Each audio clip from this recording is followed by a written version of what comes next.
Hi, welcome to the Songwriter Diaries. This is a podcast all about picking the brain of every songwriter that you know. So grab a glass of wine and join us. My name is Megan Ellsworth. My co-host is Caroline Stump. This is the Songwriter Diaries. We're all depressed, so let's write a song about it. Oh, hello. Oh, hello. It's us, your favorite podcast hosts / BFFs / songwriters. I love that intro. We need to have that every time now. Okay. So last week it was just Meg and I, and we teased that this week's episode was very exciting. Very exciting. It's here. This is the episode. Dun, and dun, it is dun, dun. with Mary Heather Hickman, badass country songwriter, artist, incredible human being. So good. Strong, independent woman.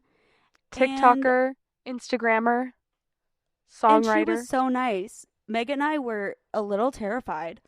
I was nervous to talk to her, not because she's scary by any means, but because no, definitely she's so cool and her songs are incredible. And we're like, little old us? You want to be on our podcast? What? And she was so nice and down to earth and genuine, and it's just all about supporting women and keeping the country genre alive. I know. And we're living for it. And like real country. It's so cool. Yes. Real country, not pop country, okay? Real country. Me knowing nothing about country music except for Mary Heather Hickman songs that I've been playing on repeat. That's all the country I listen to is just Mary Heather Hickman. And I think that's fine. That is fine. She was great.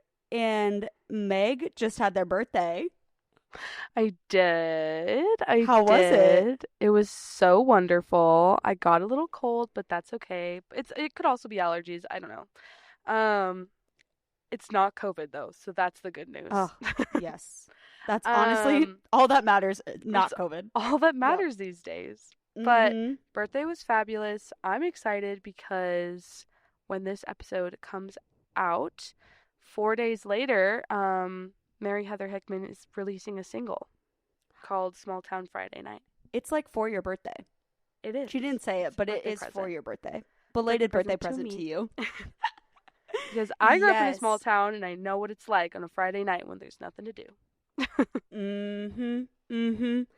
So go pre-save that. Go follow her everywhere. Support her. I mean, she's gonna blow up. I mean, she already has blown up, but she's gonna blow up even bigger. So get on the train before it leaves the station, people. Ooh. I was that listening was the to train this podcast. whistle. That was, how many chuggas do you put before choo choo when you chugga? Chugga, choo choo. How many was that? 4. And I think that's proper. Because some people do like accurate. 8. It's like, no, you don't need that many chuggas before you chew. But anyway, how many chuggas do you put before you chew? Let us know in the comments.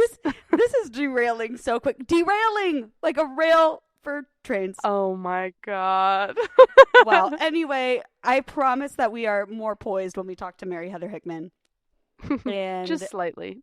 Go support her. I know, only slightly. She's very well versed and has a lot of wise words to say. So go listen to them. Yes, enjoy this episode, and we will catch you next week for the season finale, episode 10. Spoilers, we don't know who it's going to be yet, so it'll be a surprise. Tuned. It'll be an even bigger surprise. Tuned. Go to our Patreon, patreon.com/The Songwriter Diaries, and go support our podcast. There's a link to support. You don't have to join Patreon to support, but I would recommend joining Patreon because there's a lot of fun stuff over there. Songwriting prompts, videos where we look incredible. And yeah, this is Mary Heather Hickman, everyone. Oh, hello. Hello. We are so excited to have Mary Heather Hickman on the podcast today. Yay! I'm so excited to be here. Yes. Oh my gosh, that means the world. We're like, you're incredible. It's so exciting to get to talk to you and learn about your career. Thank you. So can you just start by telling our listeners a little bit about yourself and how you got your start in music? Yeah. So I was born in Arkansas and grew up like right outside Dallas. And I always loved music. My dad played like a little bit of guitar and sang. And we listened to like a lot of country music growing up, like a lot of Willie Nelson and George Strait and classic country like that. And I think my first time singing was probably like at a school talent show. And I got up on stage and sang, and immediately like then from then on was like, I'm gonna be a singer or like a music artist when I grow up. That's what I want to do. Aw. So my parents, like, I think after that talent show kind of realized that like I had a good voice and started putting me in some like little shows around Texas. Like in Texas, they do really small versions of the Grand Ole Opry kind of in different little towns across Texas. So from like age 10, I started playing at all of those little shows and getting experience with a live band. My dad then started telling me like if I wanted to do music that I needed to learn how to write my own songs. So I started from a very young age writing my own music too. And then kind of continued that all throughout high school into college. I had a band in college, and then kind of seemed like the next step after I graduated college was to move to Nashville and pursue music as like a full-time career. So that's kind of how I got the shortened version of how I got to where I am now, I guess. That's great. Amazing. Shout out to your dad for knowing like you need to write your own stuff. Yeah. I think and getting that started. I think there's a lot of people on my dad's side of the family that are like not big song, like none of them like made big songs in Nashville or anything, but all of them kind of wrote songs as like a hobby. So I definitely think that side of my family is like where a lot of the musicalness comes from, I guess. Oh, that's amazing. That's sick. Yeah. You should have a family band. I would love that. I've been trying to get my sister to like start a duo with me forever, but she's just not into it. So oh, dang. I like force her on stage occasionally. Yeah.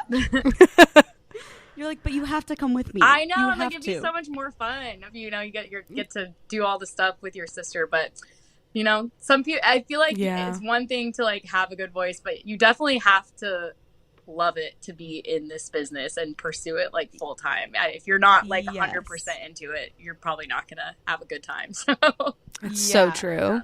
That's good advice too, honestly. Yeah, honestly.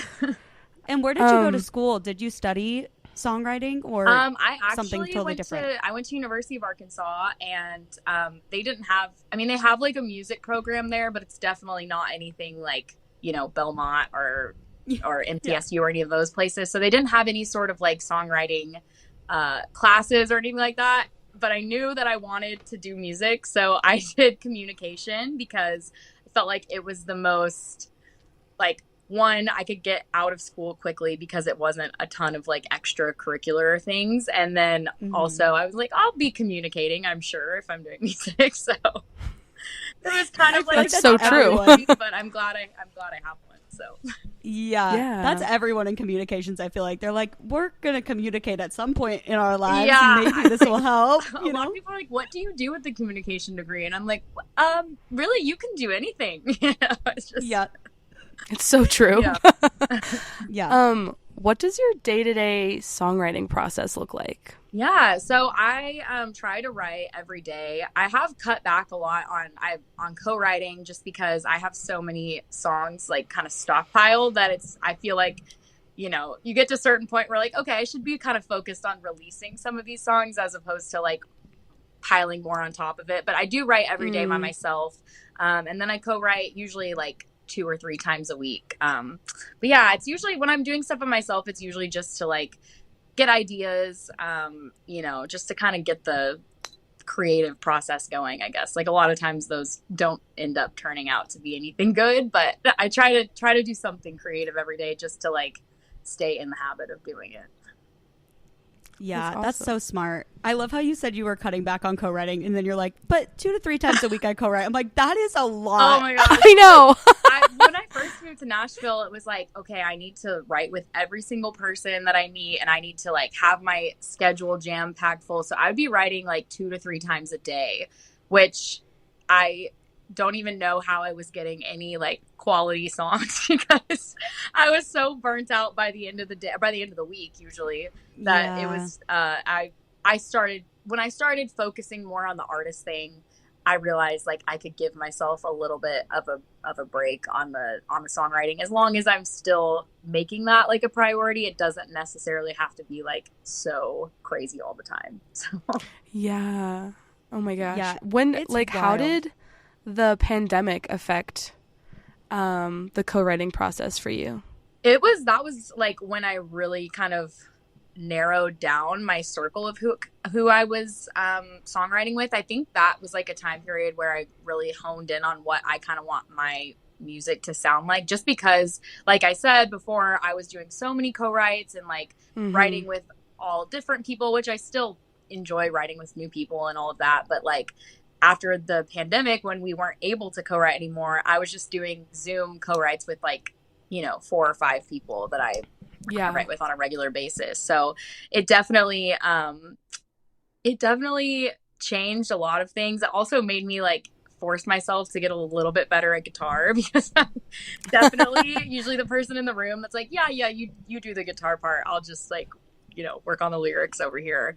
But I think it like strengthened me in a lot of ways. And then of course, on top of that, that's kind of what got me into social media, because there was nowhere to like go out and perform the songs. So I started posting them on TikTok and Instagram, and that certainly like changed a lot of things for me, which I'm very appreciative of, but I don't think that would have happened if it hadn't been for the whole world shutting down. So yeah. Wow, that's awesome. That's wild. I feel that so hard with the guitar. I'm like, you play and I'll sit here in my little journal and be jotting down ideas, and you just figure out the guitar part. I know. I'll be like, just like, oh, like what chords would this be? And I'm like singing it. I'm like very basic level on guitar. Like I can play for myself if I'm on stage or whatever, but like definitely don't call myself a guitar player by any means. Yeah, that's awesome. And are you still active on TikTok and Instagram? And how has TikTok kind of launched your career? Yeah, thus far? I think for me, TikTok has been such a positive thing, just because like so many people have found my music that I don't think, it would have taken years and years and years of like touring all over the country to like even get half of the people that know my music now. So that was like a huge thing for me, and I am still pretty active on it. I try to post at least like a couple times a week, and then I've also kind of just learned this year like some moderation and everything. Moderation in co-writes, moderation in like worrying about social media. I think you hear so often like you need to post every single day, multiple times a day, and I just I feel like that's not, for me, it's not sustainable. I start getting like very critical of everything I do, and it's so I've tried to just like take a step back, post the things I like, not especially as like algorithms and all that kind of stuff are changing all the time. It can definitely put a lot of pressure on you if you're not necessarily like seeing the same results all the time. So I try to keep up with it, and I post probably more on like Instagram stories and all that kind of stuff. But yes, to answer your question, still posting. Yeah, I think it's so hard. One of our previous guests, Bonnie Stewart, she posts on TikTok, I think like 6 times a day. And it's all just like her life, and it's very like unedited and raw, and it's great.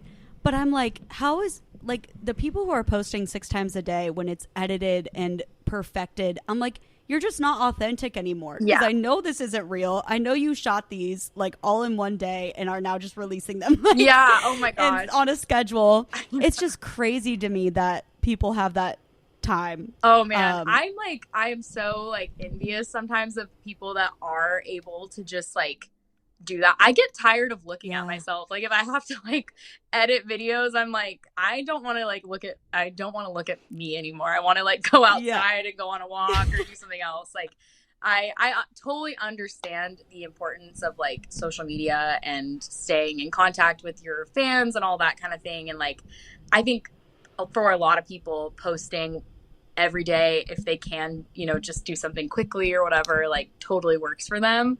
I just know for me personally, it's makes life like way more stressful than it needs to be. Yeah. No, for sure. Yeah. I'm totally, yeah. I totally can relate. Social media is just a struggle. It is. It's weird. It is. You think about like, I'm sure for a lot of people that are in music, like when we were kids growing up, like wanting to be musicians or artists or whatever, like you didn't really think influencer was going to go like hand in hand with that, but now they are kind of becoming one and the same, which is kind of crazy. Yeah. And sometimes you just want to be the songwriter or the singer and not also the social media manager all the time. Do you prefer co-writing or solo writing? Oh, that's a good question. I like both. I definitely feel like I need the time to solo write to get my like ideas for the week, but I think to like flush out a full song, I usually prefer co-writing just because I can tend to be a little bit of like a perfectionist.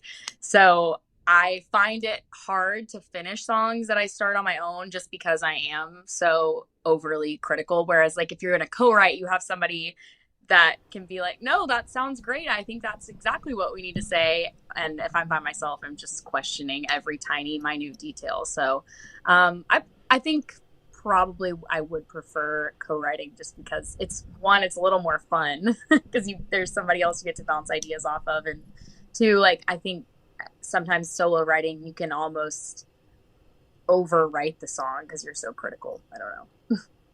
Yeah, I know. That makes sense. Yeah. And so for your song, Small Town Saturday Night, that comes out this Friday for everyone listening. Was that a co-write or was that a solo write? And can you tell us about the song and how it kind of came to life? Yeah. So that was a co-write with my good friend, Stephanie Joyce, who has written almost, I think everything that I've released has been a co-write with her. We are really, really good collaborators. We have very similar styles of writing. And I think that song, she had come over and we were actually just hanging out that day, but she had started the song and like had the first couple lines of the first verse. So like no chorus or anything, but it was, you know, I think talking about this like picture in a small town, and it was just like the first two lines. And I was like, that is so cool. We should write about like what this world is in this. I love a good story song. So I was like, we should tell a couple different stories in this. And we just sat down and started writing it. We also love to kind of put like some innuendos in the song. So like some stuff like that. We always try to like top each line with a better one in the next one. And I, like I said, am originally from Arkansas, a really small town. So I'm very familiar with small town life, I guess. So I definitely draw inspiration from that. And then a lot of it is just, you know, making up stories as you go too. Nice. That's awesome. And when you recorded, did you record with someone in Nashville? Yeah, I recorded at Station West Studios here in Nashville and Berry Hill. And then my producer, Tyler Bell, is actually a family friend that I've known like forever. He and my dad were actually like fraternity brothers. And when it's so crazy. When I moved to Nashville 6 years ago, I didn't know a single person like in town.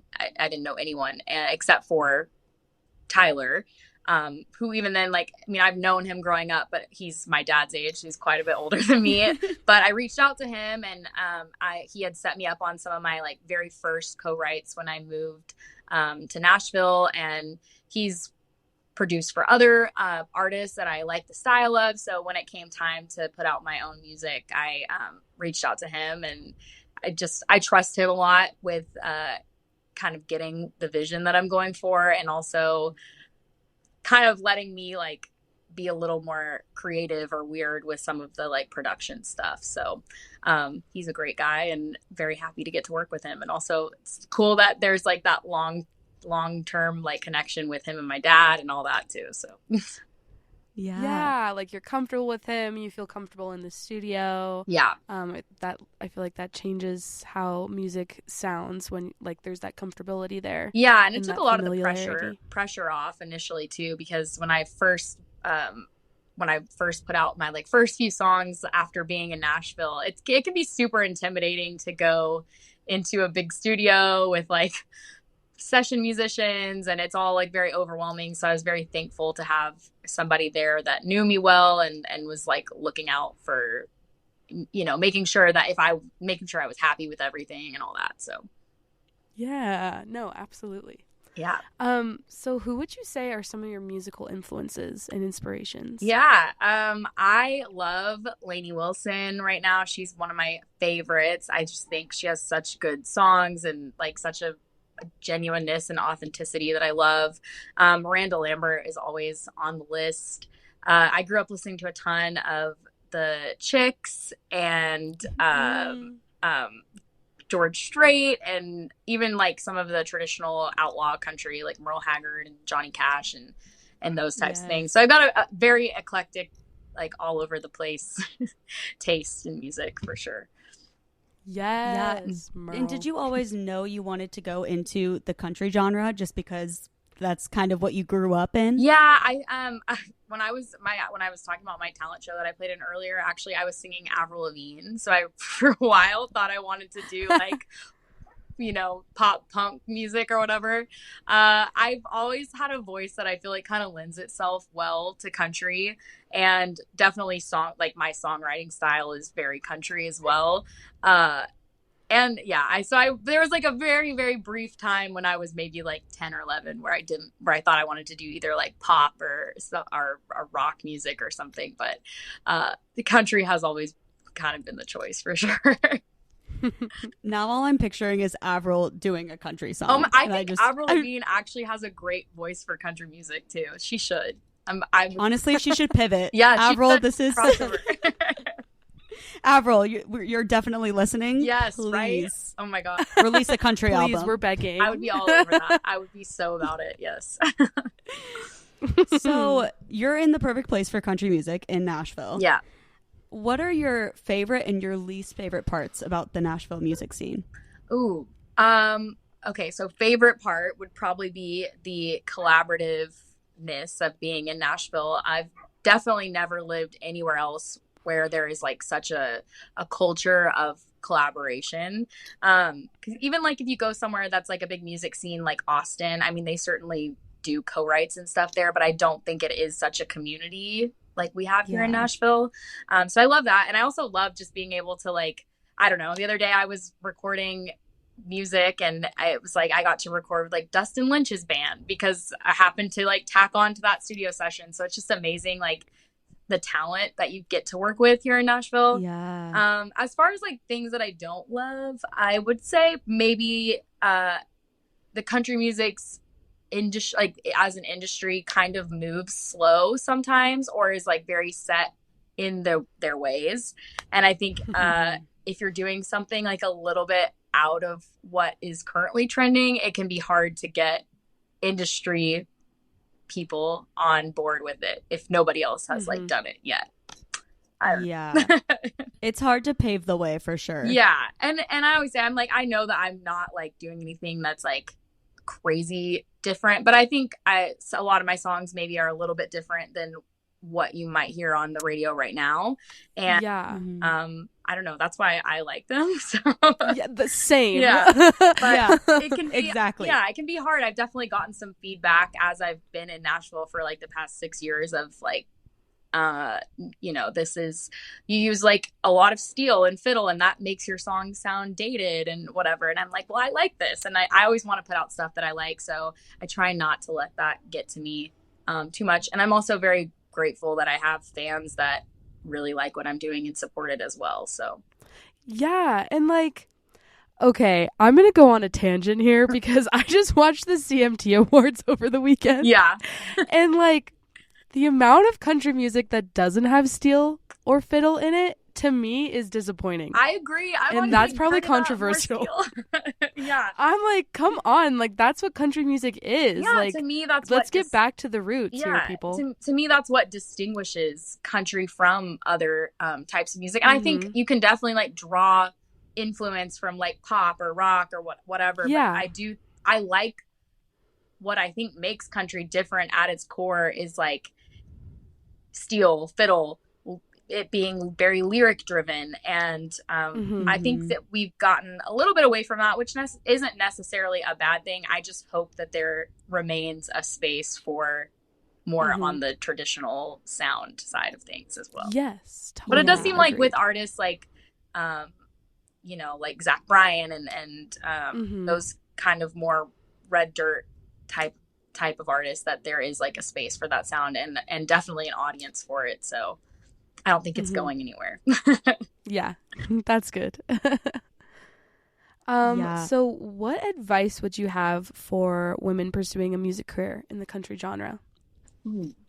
I would say for women specifically, knowing that there is like space for everyone. I think a lot of times the industry will try to like pit women against each other or make it seem like there's only so many spots, or like a label signed this girl, so now they're not going to sign any more girls. And I think we as women should lift each other up, and like we'll all kind of rise together is how I always have seen it. So when I see like somebody I know get signed to a deal, or like they had a big hit on radio or whatever, like I want to celebrate that, because I think that is good for all of us in the long run. So don't get discouraged when people tell you that because like you're a woman, you have like an expiration date, or there's only a certain amount of spots for you, because there's certainly no shortage of them signing like men in country music. And I don't think there should be that for women either. So period. Yes. We love women supporting women. Yeah. I think I have this conversation, again, I'm going on a tangent, but I have this conversation with my dad all the time, because he's told me even in his career, just the competitiveness between women is so different than between men that he's seen, at least. And it's like, why can't we all just support each other? Why is there this jealousy and this conflict all the time, it seems like? Yeah. So I love to hear that. We love women supporting women. Yeah, I think it's very important because like the reason I think there is some of that like competitiveness is just a result of what the like kind of industry has pushed. Yeah. So if we can like push past that and say, you know, no, like I'm happy that there is space for women on the radio and like we need more of this, I think that's just gonna I think that works out better for everyone in the long run. So yeah, and it goes with what you were saying too about country as a genre moving kind of slow, because we see those changes a little bit, like more women are getting on the radio with country songs, but I'm like, there could be more. Yes. It can always be better. I you know? agree. I always say like, let's judge, like I you know, you hear like statistics about like, oh, we are, or even people have said, oh, radio stations will only play like X amount of women per hour or whatever, which is like so disappointing. But I think that like we should just be worried about like, okay, if the song is good, like regardless if it's a man or a woman, like let's play the music and put it out there. Exactly. Yeah. Gender doesn't even exist anyway. Yeah. It's all a construct. Yes. What are we doing? I think it's awesome too that I would say, I mean, this could totally be wrong because I'm not a huge listener of country music, but I would say that many of the women I hear in country definitely lean towards pop country. Yeah. And not into the traditional country sound that I loved about your music. Thank you. So I think it's awesome that you are kind of taking a stand as a woman in that area, just because you love it, not because you're a woman. Yeah. No, I think that like I hope that there is like more space for that in the future. Like I would love to hear more women that are kind of writing about interesting topics and all that kind of thing. So Yeah. Your songs are just so badass. Thank you. Listening to them, I was like, I was just feeling myself the whole time listening. Oh, thank you so much. Yeah, it's such a good, you have such a good and unique voice for the genre, like in terms of like what you're talking about and the topics that you're discussing. Thank you. And I think it's awesome. Thank you so much. That means a lot. I appreciate it. Yeah. Yes. We love women supporting women. Yes. Here for Yes, you love to see it. That's just the motto of this episode. I love that. I'm stamp of approval from me. So So which moment of your career are you proudest of and why? Ooh. Man, there's been like so many things that have happened over the past couple years that I definitely wouldn't believe. Like if you told me 6 years ago that would have happened. There's a lot of stuff that comes to mind.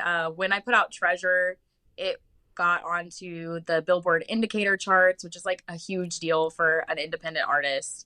Yes. I got featured on like the Bobby Bones show and Women of I Heart Country. So that has been like those have been some really, really cool memories that I've made in the last couple of years. Also, even just like, the following that I've kind of grown online. I think if I start thinking about it too much, like it almost freaks me out that there's like that many people. But it's definitely something I never would have imagined, or I don't know. I just try to like appreciate the little things as they come. I think as a lot of artists do, I'm always kind of looking to what is next. And like when something big happens, it's like, all right, that was awesome. What's coming after that? And I've tried to remind myself to just slow down and really appreciate like every tiny little victory, because 10-year-old Mary Heather would probably not have believed that something like that would have happened. So I think it's like a good idea to pat yourself on the back for the little things, Yes, agreed. Love I love thinking about our childhood selves. I think that's so cute and fun and beautiful. Yeah, I'm just like, if I ever like get discouraged or anything, I just have to think about all the, success that I've had that I wouldn't have ever imagined. So, it helps to be grateful for those types of things, I think. Absolutely. Well, it's come to that time of the podcast where we have our last question. Okay. We ask every guest this same question, and it is, why do you write songs? I think for me, songwriting is a way to like go through my own like personal experiences and connect to other people, in a more universal way. It's so crazy that I can like write a song about something that happened to me, or like seeing something through, my certain lens, and then have people from all over the world be like, oh my God, this sounds exactly like my hometown, or like, I just went through a breakup and this song is like exactly what I'm going through or whatever. And I think, just that sense of connection is probably why I write songs. I think, especially in today's world, it can be very easy to feel alone and disconnected from other people. And songwriting is a way that I feel more connected to my community and people all over the world, I guess. Sorry, that was kind of a ramble answer, but no, we that love was rambling here. We are pro ramble. We love pro it. Ramble. I'm always very long-winded, so that's good. Same. That's good. That's why you're a songwriter. Yeah. I know we've never had an issue with people being able to talk on this podcast. Yeah. We're like, it's because they're all creative writers, Yeah. So we end each episode with a song of the writer's choice, and you're going to play for us Britches, right? Yes. Can you tell us a little bit about that song and how it came to be? Yeah. So my friend SJ McDonald and my friend Stephanie Joyce, who I mentioned earlier that I co-write with a lot, we were all sitting down, and I can't even remember who had the title, but we were like, oh, Britches would be a great title for a song, because I know like my parents are from Arkansas. Every time that I would, you know, be acting like a certain way, or they'd be like, you're getting a little too big for your britches. And I'm like, I feel like this is a phrase that could be flipped into like a self-confidence type of song, which I didn't have anything like that at the time in my kind of catalog. So we sat down, wrote the song, had attempted to pitch it to a couple of like bigger names around town, and as I'm sure you guys know, it's just like getting an outside cut is very rare these days, and you know, we had a little bit of interest but nothing that came of it. And I was just like, I feel like I relate to this song, and I think a lot of my fans would as well. So I ended up asking them if they would be all right if I released the song, and they were both on board with it. And yeah, that's kind of how it came to be. So yes, and it is so catchy. Thank you. And I'm so excited. it makes you feel so good. So everyone, please enjoy Britches by Mary Heather Hickman, and also listen to Small Town Saturday Night when it comes out on Friday. Yes, please do. So exciting.